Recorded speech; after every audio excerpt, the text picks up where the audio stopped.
Welcome to this week's episode of the Remotely Speaking Podcast. We're your hosts, Paul and Chassie Hawkins. So excited you're here this week. Today, we're talking about time management. I think we can all agree time is limited and there's never enough of it. So we want to maximize the time that we do have. I, unfortunately, am not the master of this, but I am very fortunately married to one. So I'm going to turn it over to Paul today to tell us all the things about time management. It's about time. Wow.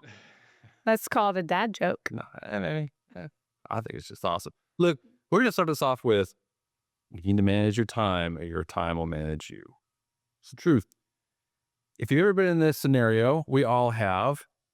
You have great ambitions for the day. You start working, but you start checking your email here, check your phone there. Your Apple Watch buzzes, you look at it. You take a moment, it buzzes again, you look at it. You take a moment, it buzzes again, you look at it. I feel so attacked. Not at all. Personally attacked. Not even a little. So this might happen for you. And at the end of the day, you realize, man, I didn't get anything done. Right? I had this whole list of things that I wanted to accomplish. I got distracted by so many things. In our day, right now, there are a million things to distract us.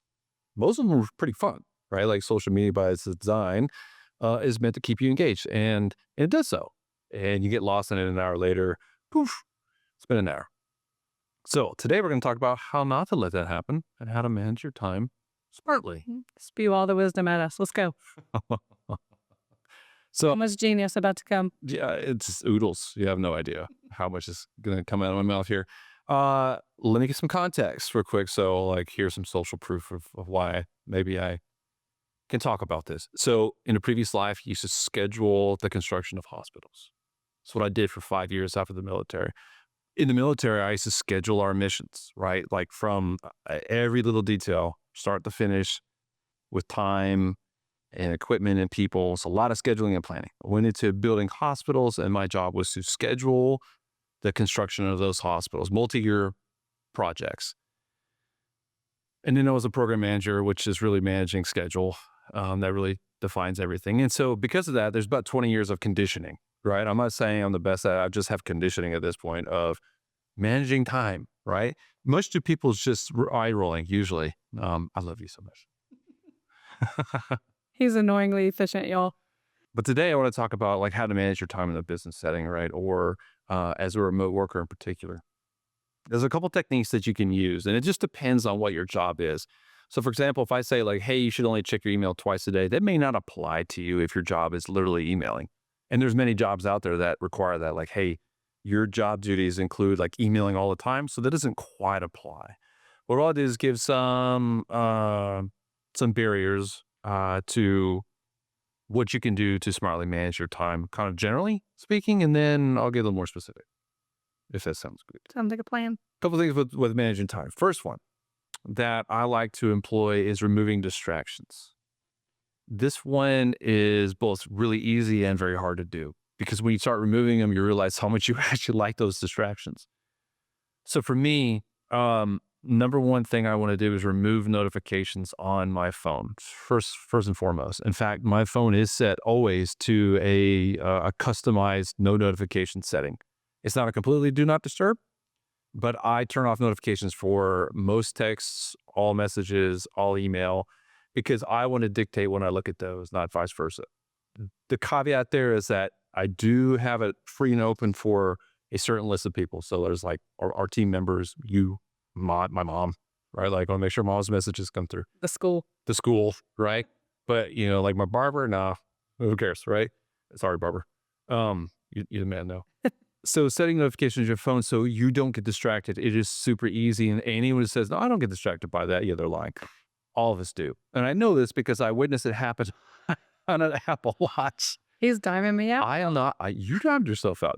I'm just saying, in fact, I used to own an Apple Watch, and I have since then replaced it with a regular Casio, just no nothing watch, because my phone notifications would hit my wrist, and in the middle of writing or working or talking, I would go, you know, honey, I think, and I'd look at my watch.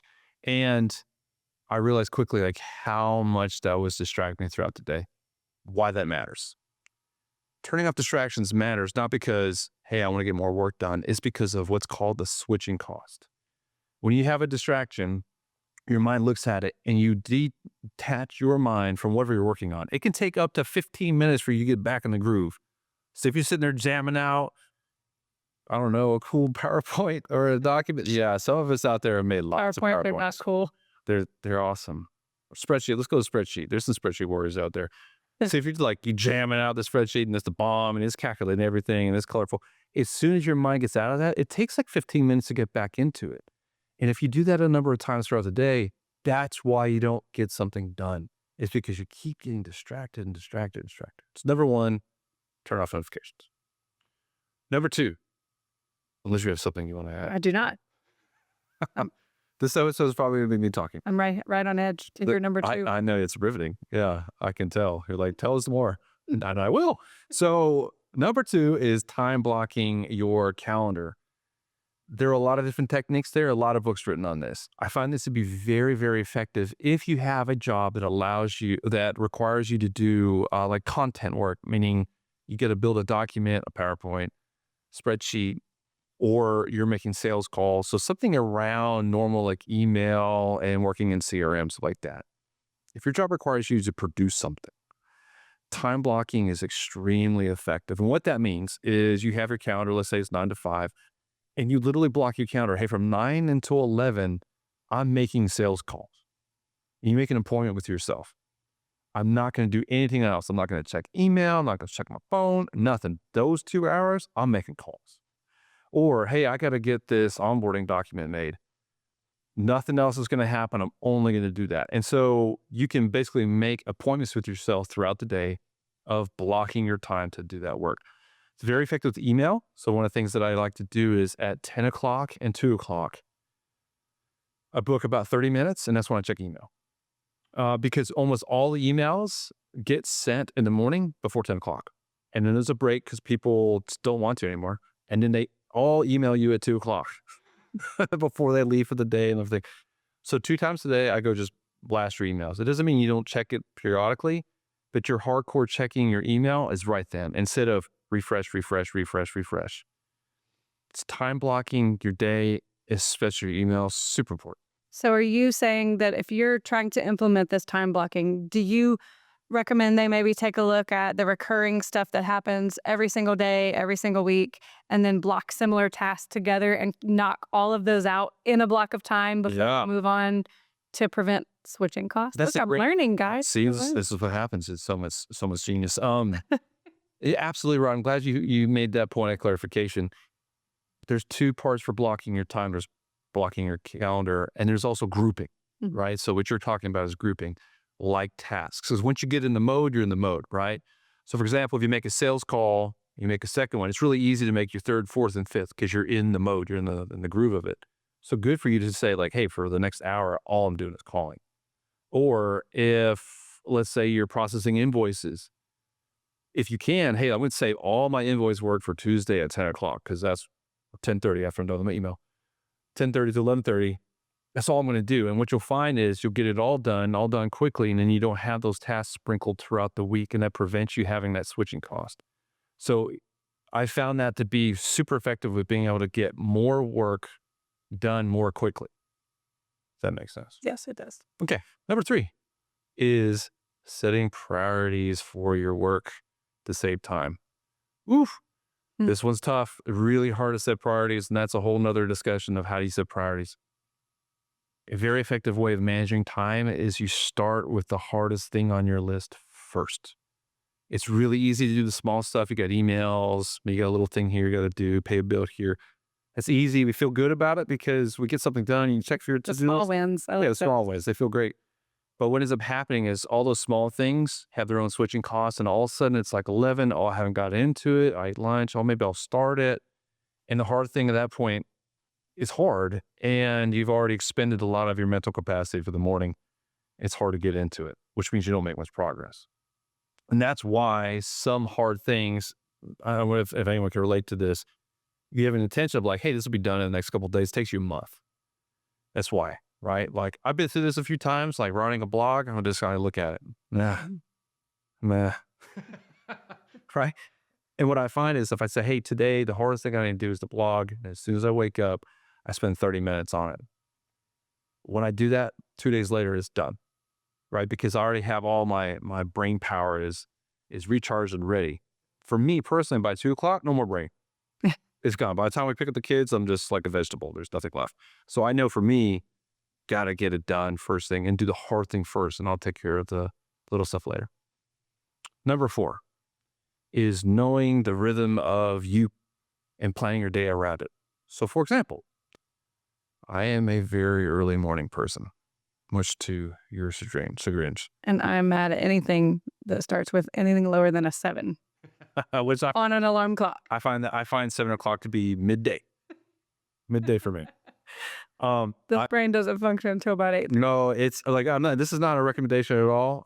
There's lots of people who say like you need to work up at 4, and look, everyone has a different body rhythm. Mine is stupid early. I usually get up at 5, sometimes even a little bit earlier. But what I found is I'm super, super productive and creative from the hours about 6 to 9 in the morning. And once I get past that time range, my creativity starts to go down, and my ability to produce really like content, like good quality content, starts to go down as well. And so my prime time working hours are really like 6 to 9, 6 to 10. And then I kind of fall off. For some other people who are not morning people, maybe you. He's looking at me. Well, this is the podcast. I'm looking at you. And you're beautiful. Is for you, I would say it's probably like 10 to 2, Yeah. right? Like you get your coffee, you get into the groove of the day, you get some sunshine, you get light, and you're ready. And so when you're blocking your time, Chastity, really good to block your time 10 to 2. That's when you're super productive. And I've watched you do it, right? You're also more of an evening person as well, more than I am. And so I've seen you be highly productive like 4 to 6 in the evening. You agree? I do. I'm definitely an afternoon and evening worker. I have to ease in, about a gallon of coffee, some sunshine. Yeah. And then You're we're good. productive. So, of course, that could be difficult if you work a 9 to 5. If you're working typical business hours, like you can't say, well, I'm just going to do everything at 6 o'clock at night. That doesn't quite work. But what I would say is just know yourself well enough to choose the block time to do that really hard thing. That takes time and quality work. Like make that within your prime time working hours. I think that's a really good tip because I'm definitely guilty of, I don't do the important thing first. And then I'm like, oh, I'll do that tomorrow, or I'll get up early tomorrow. How many times have I said that in our house? I didn't get it done, but I'm going to get up early tomorrow and I'm going to get that done. And I don't get up early because that's not the way I function. I can do really low-hanging fruit tasks early. Like I can sit down with coffee and answer some emails or some text messages or, repost some social media or whatever it is. But if you're asking me to like think and make decisions or create something, that ain't happening till about 10. And so it's a good tip because I don't think it's something that I ever thought about. Yeah. Because before I worked remotely and ran my own company and dictated my own schedule, I had to be in an office at 8:30 and I didn't get anything done in those morning hours. I found myself, chit-chatting with coworkers in the break room, drinking coffee.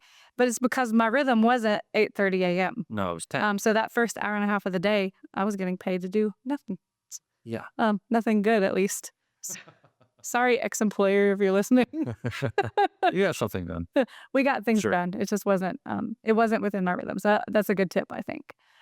Unless someone else is dictating your schedule, then you maybe need to rewire your brain. You have to a point, right? So like, sometimes schedules are dictated for us and we have to work within those parameters. It's just what it is. But as best you can like try to arrange your day with the rhythm of you.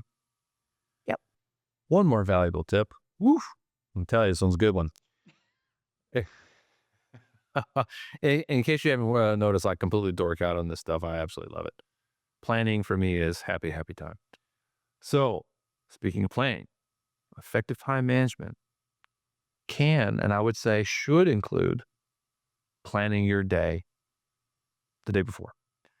So, one of the things that I use is a paper planner on top of Todoist is the app that I use to capture everything. So every time I have a thought, boop, boop, boop, goes into Todoist, and then I plan my day. What's been very effective for me, I found very effective for my team members in the past, is at the end of the day, let's say about 4:30 or so, before the day's about to close out, you plan out the top 3 things you're going to accomplish tomorrow.